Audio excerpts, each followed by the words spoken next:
Ninguém vai subir num palanque e dizer que o seu carro está proibido. Isso seria simples demais. O que pode acontecer é algo muito mais sutil: tornar cada vez mais complicado, caro ou burocrático continuar mantendo um carro mais antigo. E antes que você pense que isso é coisa dos Estados Unidos ou da Europa, presta atenção, porque o Brasil já está discutindo medidas que podem mudar a forma como carros mais antigos são vistoriados, reparados, tributados e retirados de circulação. Eu fui atrás das propostas que estão tramitando no Congresso, das medidas ambientais que estão sendo discutidas e do que está acontecendo no mercado brasileiro de peças e oficinas. E quando você junta essas informações, aparece uma questão que merece atenção. A pergunta não é simplesmente se alguém vai proibir o seu carro. A pergunta é: o que acontece se ficar cada vez mais caro e complicado manter o carro que você já pagou?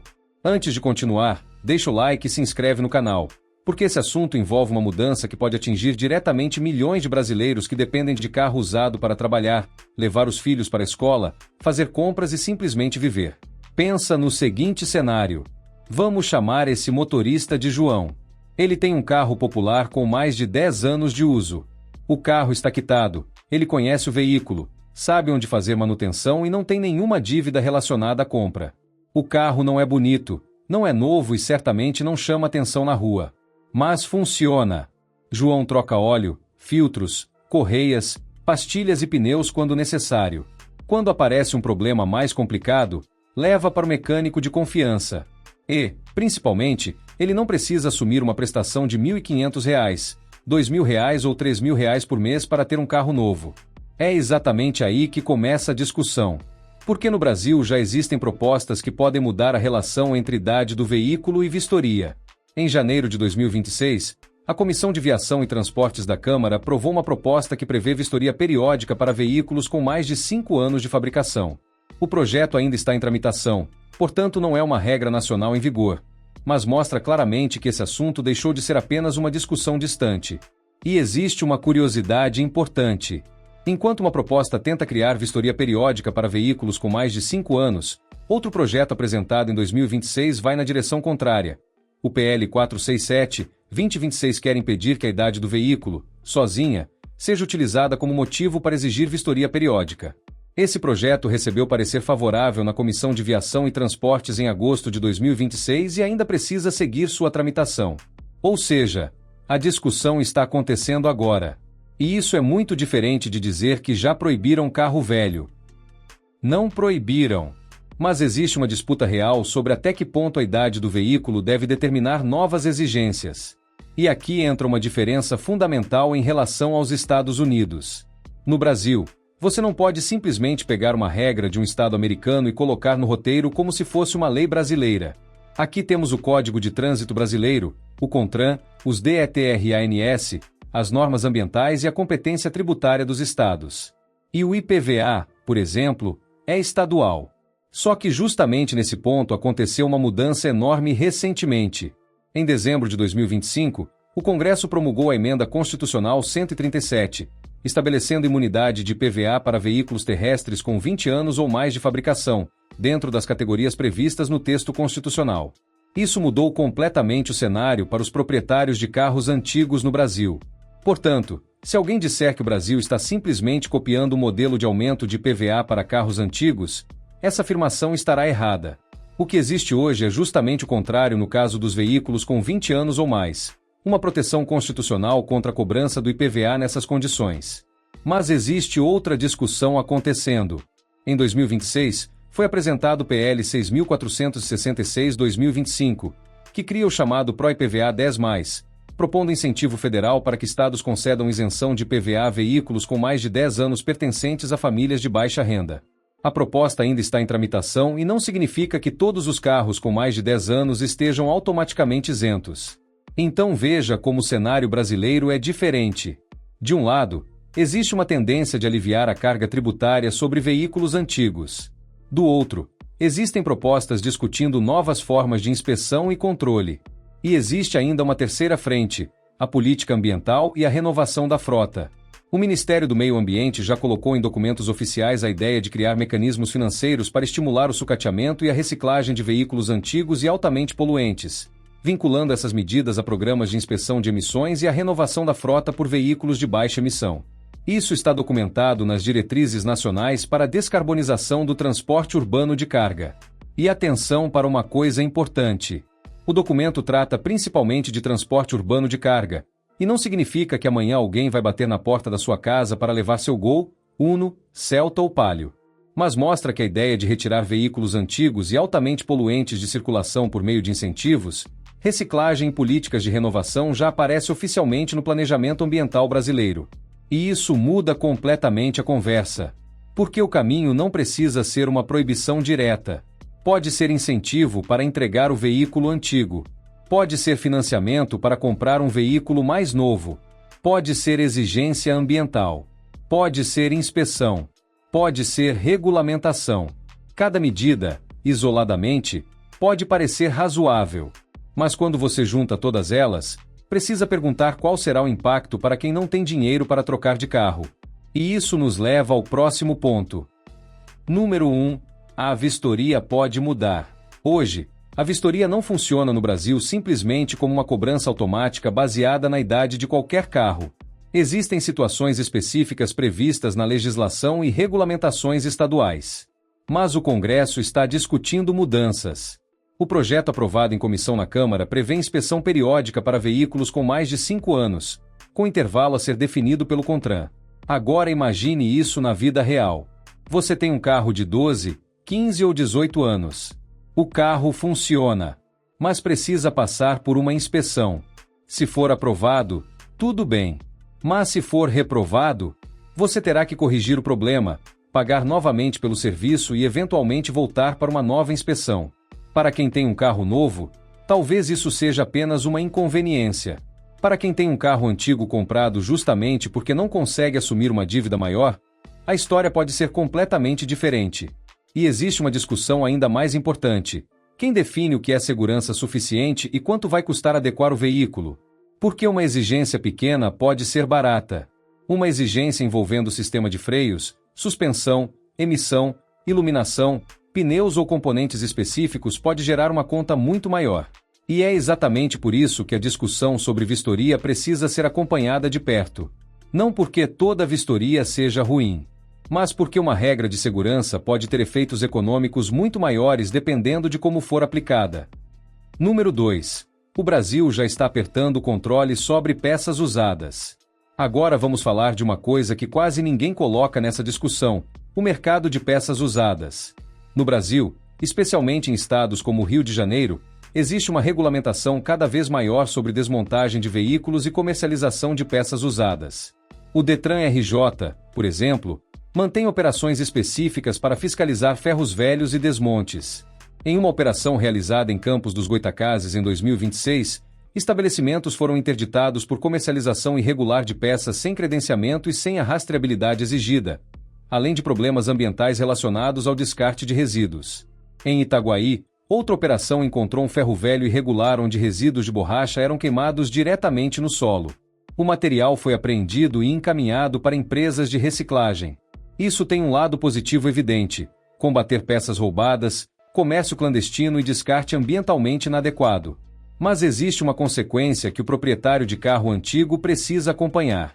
Quanto mais regulamentado fica o mercado de peças usadas, mais importante se torna encontrar fornecedores legalizados. E isso pode afetar justamente quem depende de uma peça usada para manter um carro antigo funcionando por mais alguns anos. A intenção oficial é combater ilegalidade e proteger o consumidor. Mas toda regulamentação também tem custo de cumprimento. E esse custo precisa ser considerado. Número 3. As peças já estão ficando mais difíceis de encontrar. Agora vem uma parte que já não é previsão. É realidade. O mercado brasileiro de reposição está enfrentando dificuldades para encontrar determinadas peças. Uma reportagem publicada em agosto de 2026 mostrou que componentes mais específicos, como módulos eletrônicos, sensores, airbags, chicotes e peças de acabamento e carroceria, podem ser muito mais difíceis de encontrar. E existe uma razão econômica simples. Lojas e distribuidores não conseguem manter em estoque todas as peças de todos os modelos. Segundo especialistas ouvidos pela reportagem, peças de desgaste natural representam uma grande parte das vendas do mercado de reposição, enquanto componentes muito específicos acabam tendo menor giro e, consequentemente, menor disponibilidade. E tem mais. A China já lidera o fornecimento de autopeças importadas para o Brasil, segundo a mesma reportagem. Isso significa que o proprietário de um carro antigo pode enfrentar uma situação curiosa. O carro continua funcionando, mas uma peça específica deixa de ser fabricada ou passa a ter pouca oferta. Você procura na concessionária. Não tem. Procura na loja. Não tem. Procura usada. Está difícil. E aí começa a fabricação sob encomenda, adaptação ou importação. E tudo isso custa dinheiro. Número 4. As lojas de autopeças também estão mudando. Existe outro movimento acontecendo no mercado brasileiro. O varejo de autopeças está passando por um processo de transformação e concentração. Dados divulgados pelo 5peças apontaram uma redução de aproximadamente 9.000 empresas ligadas ao varejo de autopeças entre 2024 e 2025. Ao mesmo tempo, redes maiores estão ampliando sua presença no país. Isso não significa que as grandes empresas estão proibindo a loja pequena. Não é isso. É uma transformação de mercado. Grandes redes conseguem comprar em escala, investir em logística, tecnologia e estoque. Uma pequena loja de bairro muitas vezes não consegue competir nessas mesmas condições. E para o consumidor, a pergunta é simples. O que acontece quando aquela pequena loja que conhecia seu carro e conseguia encontrar aquela peça difícil deixa de existir? Talvez nada. Mas talvez você passe a depender cada vez mais de grandes distribuidores, marketplaces ou importações. E isso pode aumentar o tempo e o custo de manutenção de determinados veículos. Número 5. E agora aparece o direito ao reparo. Mas aqui existe uma reação importante acontecendo no Brasil. Em agosto de 2026, chegou ao Senado o PL 5092-2026, de autoria da senadora Leila Barros, criando regras para o chamado direito ao reparo. A proposta permite que o consumidor escolha entre reparadores credenciados, oficinas independentes ou até faça o reparo por conta própria, respeitando as especificações técnicas. O projeto também prevê acesso a informações e peças necessárias para o reparo. E isso é extremamente importante para o dono de carro. Porque imagine comprar um veículo e descobrir que, para manter a garantia, você precisa obrigatoriamente concentrar a manutenção em uma rede específica. O projeto tenta justamente ampliar a liberdade de escolha. A proposta ainda não é lei. Está em tramitação no Senado. Mas o fato de um projeto como esse ter chegado ao Congresso mostra que existe uma disputa importante acontecendo no setor automotivo brasileiro. Quem terá acesso às informações, às peças, aos softwares e às ferramentas necessárias para consertar o veículo? E isso pode se tornar ainda mais importante à medida que os carros ficam mais eletrônicos. Número 6. O carro novo está sendo incentivado. Agora coloque tudo isso ao lado da política de renovação de frota. O governo brasileiro já trabalha com programas de financiamento e renovação de frotas, especialmente no transporte pesado. O programa Move Brasil, por exemplo, disponibilizou crédito com juros reduzidos para a renovação de veículos utilizados por caminhoneiros, cooperativas e empresas de transporte. O discurso oficial envolve segurança, redução de custos e menor poluição. Documentos do governo também tratam a renovação de frota como instrumento de política industrial, ambiental e de eficiência. E aqui existe um ponto que precisa ser entendido corretamente. Incentivar a troca de um veículo antigo por um mais novo não é a mesma coisa que obrigar o proprietário de um carro particular a comprar um veículo novo. São coisas diferentes. Mas existe uma consequência econômica óbvia. Quanto mais incentivos existirem para trocar veículos antigos por novos, maior pode ser a pressão econômica para a renovação da frota. E isso nos leva à pergunta central deste vídeo. Imagine que, daqui a alguns anos, você tenha um carro de 15 anos. O IPVA, nesse caso, pode até ser uma questão menor dependendo da idade do veículo, principalmente porque a Constituição já estabeleceu a imunidade para veículos com 20 anos ou mais. Mas você ainda precisa lidar com manutenção, peças, pneus, seguro, combustível, eventuais inspeções, reparos e disponibilidade de componentes. Se cada uma dessas despesas subir um pouco, o carro não precisa ser proibido. Ele simplesmente deixa de fazer sentido economicamente para algumas pessoas. E esse é o ponto que merece debate. Porque para uma pessoa que ganha R$15.000 por mês, Uma manutenção de R$ 4.000 pode ser desagradável. Para uma família que ganha R$ 3.000 ou R$ 4.000 por mês, pode significar simplesmente ficar sem carro. E, no Brasil, ficar sem carro muitas vezes não é uma opção.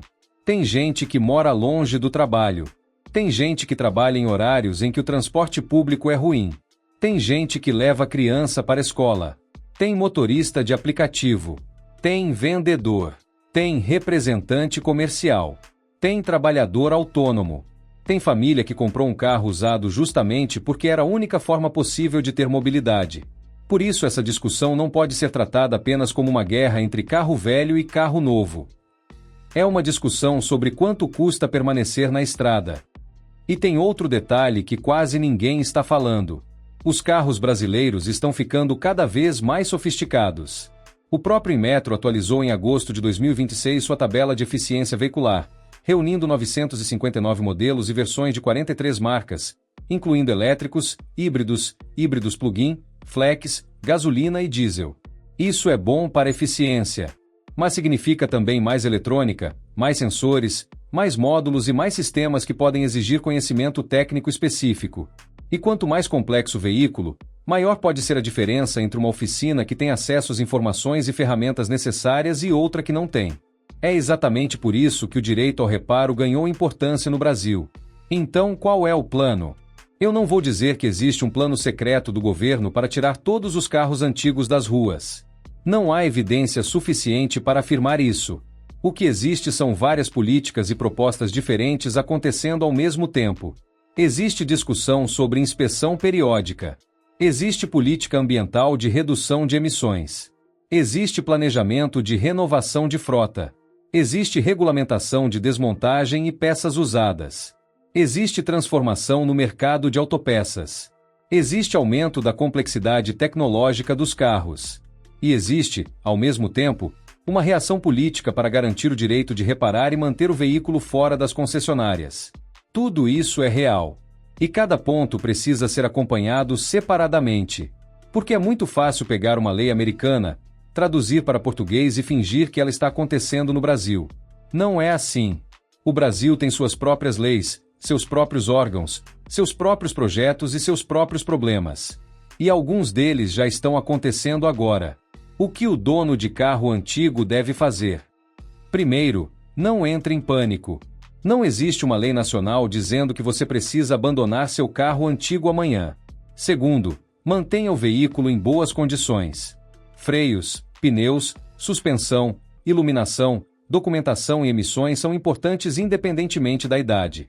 Terceiro, acompanhe mudanças no Código de Trânsito, no CONTRAN, no seu DETRAN e nas regras do seu estado. Quarto, acompanhe projetos de lei antes que eles sejam aprovados. E quinto, não dependa de uma única fonte de informação. Porque existe uma diferença enorme entre um projeto apresentado, um projeto aprovado em comissão, uma proposta aprovada pelo Congresso e uma lei que realmente entrou em vigor. E essa diferença pode economizar muito dinheiro e evitar muita desinformação. No final, a questão é muito simples. Você não precisa ser contra carro elétrico. Não precisa ser contra carro novo. Não precisa ser contra políticas ambientais. E também não precisa ser contra inspeções de segurança. A pergunta é outra. Quem paga a conta da transição? Se o Brasil quiser uma frota mais nova, mais eficiente e menos poluente, ótimo. Mas o que acontece com o brasileiro que não tem dinheiro para trocar de carro? Se uma vistoria periódica for criada, quanto ela vai custar? Quais serão os critérios? Quem fará a inspeção? O que acontece quando um carro antigo for reprovado? Existirá prazo para a regularização?